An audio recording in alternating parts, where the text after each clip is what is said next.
Hi అండి, అందరికీ నమస్కారం. నేను మీ Revathi. Welcome to RK kitchen and blogs. ఈరోజు మనం సింపుల్గా టేస్టీగా టమాటా చిత్రాన్నం ఎలా చేసుకోవాలో చూద్దామా? పిల్లలకి ఒకసారి ఇలా చేసి పెట్టండి, ఎంతో ఇష్టంగా తింటారండి.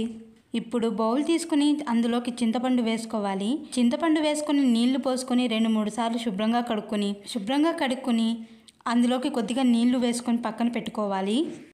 ఇప్పుడు స్టవ్ వెలిగించి కడాయి పెట్టుకొని కడాయిలోకి ఆయిల్ వేసుకోవాలి. ఆయిల్ వేడయ్యాక ఆయిల్లోకి పల్లీలు వేసి ఫ్రై చేసుకోవాలి. ఇప్పుడు పల్లీలు ఫ్రై అయ్యాక ఒక ప్లేట్లోకి తీసుకోవాలి. అదే ఆయిల్లోకి పోపు దినుసులు వేసి ఫ్రై చేసుకోవాలి.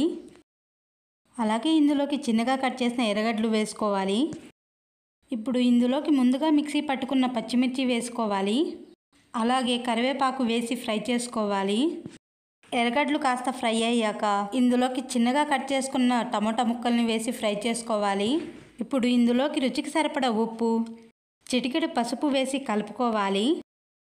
టమాటా ముక్కలు కాస్త మగ్గాక ఇందులోకి చింతపండు రసం వేసుకొని కలుపుకోవాలి.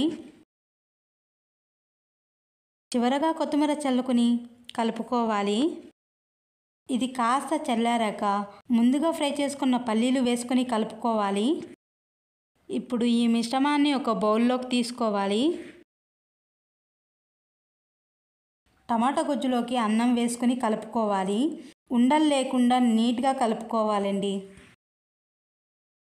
ఒక ప్లేట్లో సర్వ్ చేసుకుని తింటే టేస్ట్ చాలా బాగుందండి. అంతేనండి, సింపుల్గా టేస్టీగా టమాటా చిత్రాన్నం రెడీ అయిపోయింది. ఒక్కసారి ఎలా వచ్చిందో కమెంట్ చేయండి.